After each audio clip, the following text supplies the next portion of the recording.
Hello viewers, high. আমি কবুতর যারা পালন করি, যারা পুষি, নতুন নতুন যারা কবুতর পোষেন, আমি তাদের উদ্দেশ্যে কয়েকটা কথা বলি। যারা নতুন কবুতর পোষে, নতুন কবুতরের প্রেমে পড়ছেন, প্রেমে পড়ে গেছেন, কবুতরের প্রেমে পড়ে হাবুডুবু খাচ্ছেন, আমি তাদের উদ্দেশ্যে বলছি, লাভের আশায় কেউ কবুতর পুষবেন না। আমি ছোটবেলার থেকে কবুতর পুষি, শিশুকাল, বাল্যকাল, এই যৌবনকাল পর্যন্ত। এই কবুতর আমার বাবা পুষতো, আমার দাদা পুষতো, আমার দাদার বাবা শুনেছি সেও এই কবুতর পুষতো। শুধু দেশি আর ফ্যান্সি কবুতর বলে কথা না, কবুতর বর্তমানে পোষার মানেই লস। ব্যবসার উদ্দেশ্যে পোষা কবুতর লস হবে। কবুতর শখের বশে যদি আপনারা পোষেন তাহলে কোনো লস নেই, লাভ নেই। শখের জন্য পোষলেন, বেশ ভালো।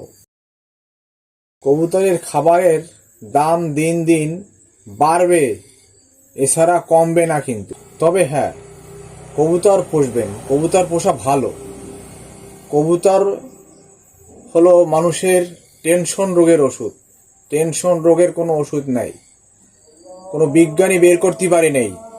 কবুতর পুষলে ব্রেন ভালো থাকে, মস্তিষ্ক ভালো থাকে, মন ভালো থাকে, এবং সে কখনো, যারা কবুতর পোষে, যারা প্রকৃত কবুতর প্রেমিক, তারা কখনো অন্যায় অপরাধ কাজে তারা লিপ্ত হয় না। তারা যতক্ষণ কর্মস্থলে থাকে কর্ম করে, কাজ কর্ম, লেখাপড়া, যার যেই কর্ম করুক সব করে তারা বাসায় এসে কবুতর যতটুকু সময় থাকে সে কবুতরকে সময় দেয়। এবং কবুতর যারা পোষে তারা খুবই ভালো ছেলে হয় বা ভালো মেয়ে হয়, এবং তাদের মন মানসিকতাও ভালো থাকে। তারা খুবই ভালো হয়। কবুতর পোষা ভালো, কিন্তু ব্যবসার উদ্দেশ্যে, বিজনেসের উদ্দেশ্যে বর্তমানে কবুতর পুষবেন না।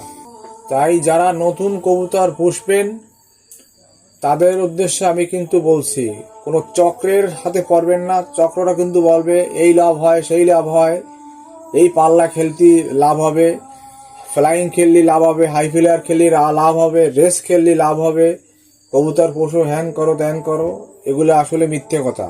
কারণ আমি বাংলাদেশে যত প্রকার কবুতর আছে সবই আমি কবুতর পুষি। কবুতরের পিছনে লক্ষ লক্ষ টাকা ব্যয় করেছি। আমি যদিও গরিবের সন্তান, কিন্তু বাবা মার বহুত টাকা আমি নষ্ট করেছি, আমি ব্যয় করেছি এই কবুতর পুষে।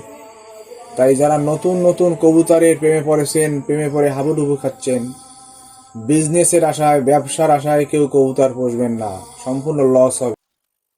ধন্যবাদ।